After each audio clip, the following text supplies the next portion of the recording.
Hello, English 111 online class. Week 11 is what we're looking at. Week 11. Wow. Seems like we just started 11 weeks ago. Anyway, so this week is a big week because we're going to submit your big paper here and introduce the next one. So yay, exciting. In addition, you do have some MindTap reading. And there is a quiz that goes along with it, which is found in MindTap.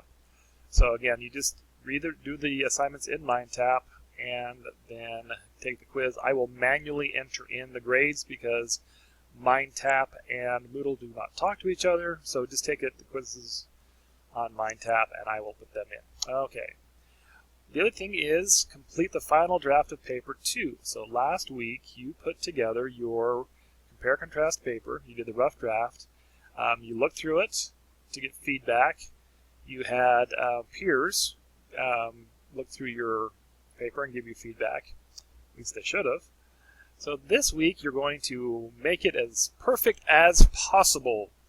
And then you're going to submit it. So after you've gotten all the feedback, you looked over it, I strongly recommend you contact the Writing Center. Get help, get other people to look at your paper, look to make sure that there aren't any mistakes. Now, how is this going to be graded and how do you submit it? I'm going to show you right here. So when you're ready to go, before we even show you that, remember, upload it as a doc or a docx file only. Okay? This is kind of whatever. Also, be very careful you upload the correct file. If you upload your rough draft, you will get a 0. That is correct. This is a tactic that a lot of students use when they run out of time and they say, oops, I accidentally submitted the wrong paper. It was the rough draft instead. Oops, didn't realize that till 3 days afterwards. Well, guess what? Too bad. You will get a 0 if you submit the wrong file. You have submitted your rough draft. So I will look at the rough draft and I will look at the final draft to make sure you made changes. And if you have plagiarized any part of the essay, which means you have copied and pasted from people that aren't you, and you didn't credit them, you will get a 0. So don't do any of these things. So once you have completed your compare-contrast final draft, you click on here, and it brings you over to this. To upload your paper, now you'll see all the students' names here because I'm the teacher. You'll just see your name. You would then click on the upload button, like that. And then you would pick the file to upload and make sure you give it a title. Okay, so that's how you would do that. And then you'd add the submission. Make sure you do that. Make sure that it has been added. When I am done grading it, you will click on this little button right here. It'll turn blue. You'll see a grade, and you'll see this. And then when you click on that, it'll show you why you earned the grade you earned. Now, speaking of that, if you go to this little box right up here, the rubric manager, well, that's again, I'm the teacher, so it's going to be different. But when you click on this, it'll show you the rubric. Okay, and this is how you're going to be graded. Now, that's the rubric for the wrong paper. Yours will come up correctly. The ENG 111 compare-contrast paper. This is how I grade your paper. Okay, part of it is MLA formatting.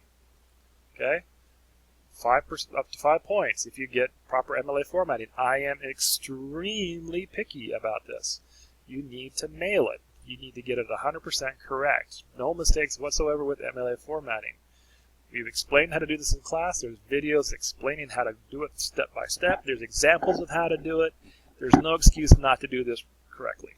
And then we get into the paper itself. There's the thesis. Again, is the thesis included in the first paragraph? Does it include the 2 subjects? Is there at least 3 ways they are compare-contrasted? And does it state a clear claim? That's what you need to do. Okay, again, this is not new information. We've gone over this in class. But this is what I'm going to be looking for. And this is how you get graded. If you do all those things, full points. If you make a couple mistakes, you lose some, and so forth. Third paper, remember, you're not supposed to use first or second person in this paper. Okay?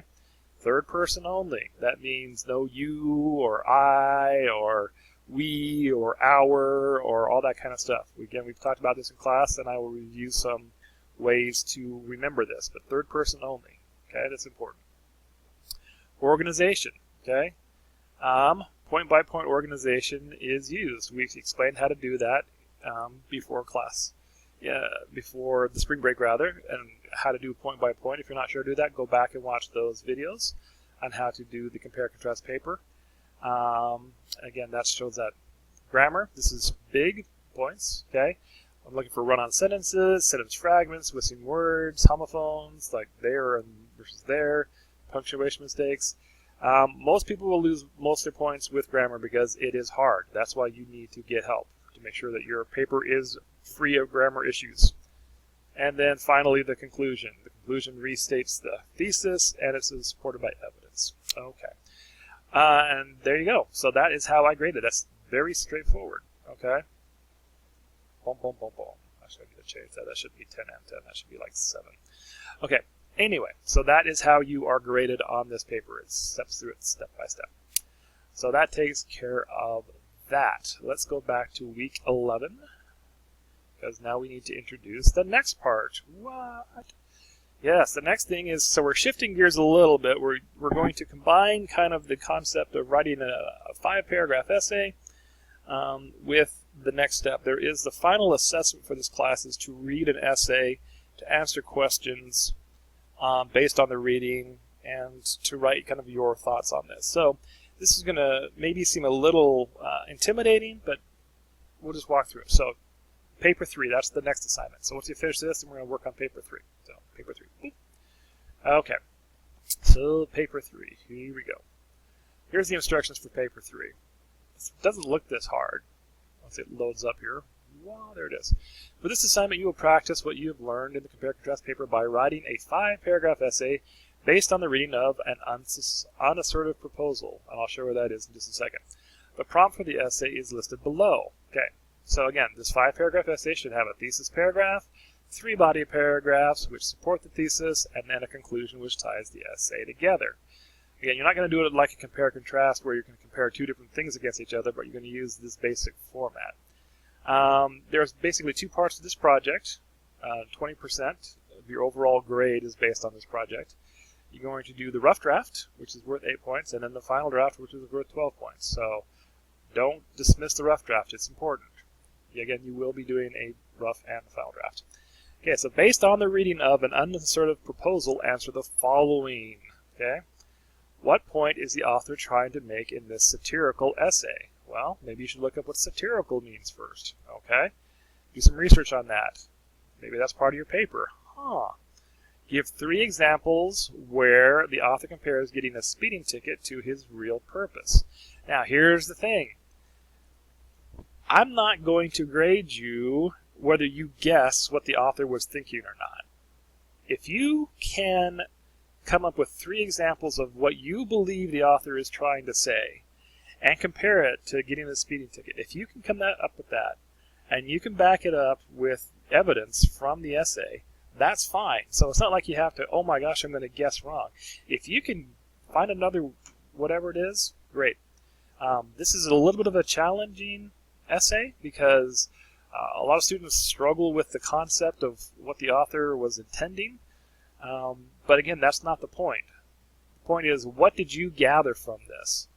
Okay, and the point, and do not write an essay that says how terrible this essay was. No, I want you to actually analyze it. That's kind of the purpose of doing it. Okay, so what is this? Where is this unassertive proposal? Okay, oh my gosh, what am I going to do? So again, you're going to write 5 paragraphs. So how many pages is that? It's 5 paragraphs. However many paragraphs that's going to be. I mean, you have an introduction paragraph, you have 3 body paragraphs, and you have a concluding paragraph. You can do that in a page, great. But it's more about the content that we're going to be focusing on. The actual essay itself is right here on the assertive proposal. Okay, it is 85 pages long. Okay, no, it's really not 85 pages long. That would be terrible. I would not do that to you. It is 1 page long, not even a full page. Okay, there it is. Okay, so I'm going to let you read that on your own. Unassertive proposal. So anyway, you're going to read this, and then you're going to go back and answer those questions. That's the next assignment. So that will be, the rough draft for that will be due on March 30th, which is a Wednesday. So you'll have some time to work on that. Okay, so that's this week. Again, the big thing is spend a lot of time and effort on this compare contrast final draft. If you throw it together and do a kind of just not your best work, you will not get your best grade. That's just the way that it works. Okay.